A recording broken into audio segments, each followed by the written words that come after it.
কিছু বাস্তব কথা শেয়ার করব। আমাদের জীবন বাঁচানোর জন্য পানি গুরুত্বপূর্ণ উপাদান। পানি ছাড়া আমাদের জীবন চলবে না, আমরা বাঁচব না জেনেও কি আমরা পানির অভাবে পচা ডোবা দুর্গন্ধযুক্ত পানি পান করব? কখনোই না।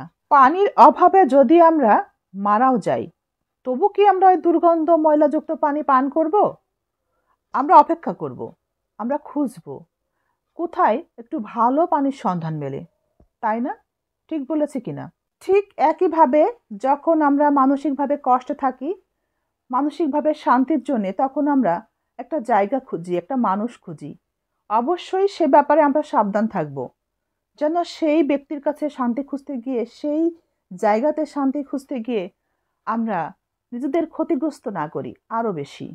আপনি দেখতে পাচ্ছেন মানুষটি আপনাকে অনেক হাসি আনন্দের মধ্যে রাখছে, দিচ্ছে, খুবই মজায় আছেন আপনি।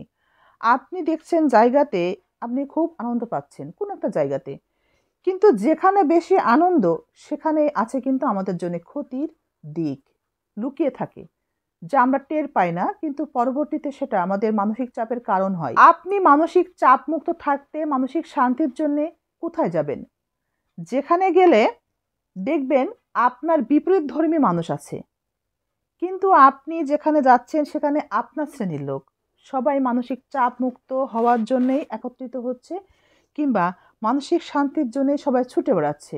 সবাই মিলে যখন একত্রিত হয়ে মানসিক শান্তির আনার চেষ্টা করবেন, সেখানে মানসিক শান্তি কিন্তু থাকবে না।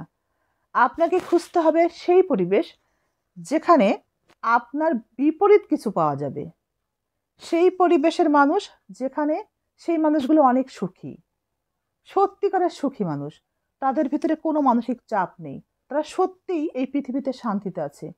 এই ধরনের মানুষের সাথে যদি আপনি বন্ধুত্ব করতে পারেন, তবে আপনি সত্যি মানসিক চাপ কমাতে পারবেন, তাদের সাথে দুপাঁচটা কথা বলেও।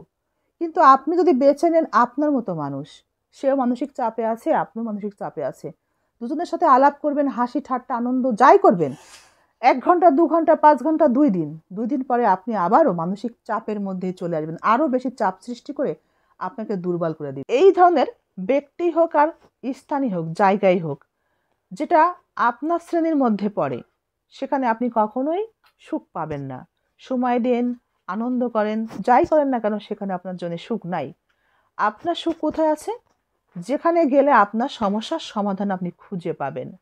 একটা ভালো মানুষ পারে আপনার সমস্যার সমাধান করে দিতে, একজন সুখী মানুষ পারে, ভালো মনের মানুষ, সুখী মানুষ, সৎ মানুষ, যারা ভালো কর্মের মধ্যে থাকে, তারাই পারে আপনাকে একটা ভালো সমাধানের মধ্য দিয়ে, আপনাকে একটা সুবুদ্ধি দিয়ে, সঠিক পথ খুঁজে দিয়ে আপনাকে মানসিক চাপ মুক্ত করে মানসিক শান্তি এনে দিতে। আমরা কি জানি পুকুরের পানি সবাই ব্যবহার করে কিন্তু খায় না। আলু কিন্তু সব তরকারিতেই মেশে, কিন্তু সবাই কি আলু পছন্দ করে? করে না। মিষ্টির দোকানে যদি অনেক বেশি মিষ্টিতে মাছি থাকে, এটাতে দোকানদারের অহংকারের কি আছে? এটা গর্বের কিছু নেই, ভাবেরও কিছু নেই, এটা কোনো অ্যাটিটিউডই না। কলার গায়ে যদি খোসা থাকে, তবে সেই কলা 10 টাকায় বিক্রি হয়, সবাই কিনতেও চায়, কিন্তু কলার খোসা যদি ছাড়িয়ে দিয়ে 1 টাকাতেও বিক্রি করা হয়, সেই কলা কিন্তু কেউ নিতে চায় না। ওই কলা কিন্তু তখন মাছির খাবার হয়। নিজেদের দেহ, মন, চরিত্রকে এমনভাবে ব্যবহার করা উচিত নয় যে সবাই পুকুরের পানির মতো ব্যবহার করে। নারী কিংবা পুরুষ, নিজের চরিত্রকে এমনভাবে রাখা উচিত ঠিক ওই আলুর মতো।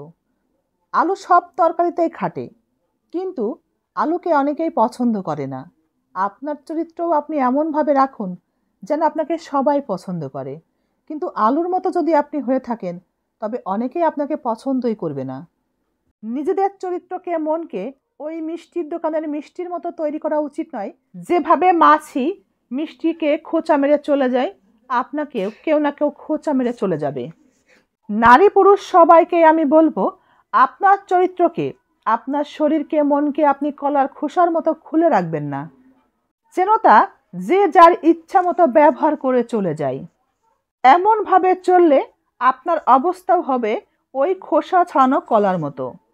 খোসা ছাড়ানো কলাকে যখন ফিরিয়ে দেওয়া হয়, তখন যেমন কেউ নিতে চায় না, একটা সময় আপনাকেও আর কেউ পছন্দ করবে না, আপনাকে কেউ ভালো মানুষও বলবে না, বাজে ভাববে, নোংরা মনের ভাববে। দুনিয়াতে কিছু মানুষ আছে যাদেরকে আপনি মজা দিবেন এবং যাদের কাছ থেকে আপনি মজা নেবেন, তারা একদিন আপনাকে ওই যে টিস্যুর মতো ব্যবহার করে ছুঁড়ে ফেলে দিবে। একটা কথা মনে রাখা উচিত, লোকাল বাসে কিন্তু সবাই ওঠে, কিন্তু লোকাল বাসে অনেকে গন্তব্যে পৌঁছাতে পারে না।